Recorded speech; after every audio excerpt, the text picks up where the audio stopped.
Hundreds of the faithful filed into Sydney's St Mary's Cathedral to farewell the country's most senior Catholic. He's someone who stood up and taught the Catholic faith very, very courageously. At the same time, another crowd was building across the street. George Pell! High-profile guests at the Requiem Mass included the opposition leader and former Prime Ministers. In short, he's the greatest Catholic Australia has produced. He also had a punt on the Melbourne Cup and was a passionate Aussie rules fan.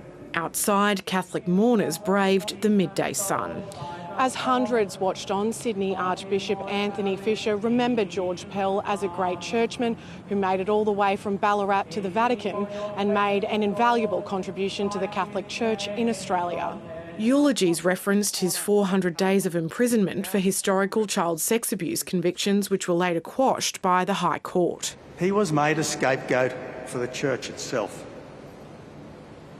He should never have been investigated in the absence of a complaint. Outside, tensions had been building overnight. Protesters and mourners clashed as ribbons placed by survivors of child sex abuse were removed.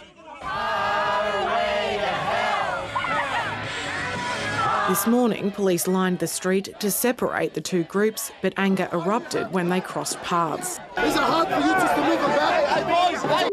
What's going on? 3 people were arrested but moved on without charge. George Pell exemplifies the cruelty of the Catholic Church and so many other institutions that fail children. Remember what your actions do: hurting people, destroying people.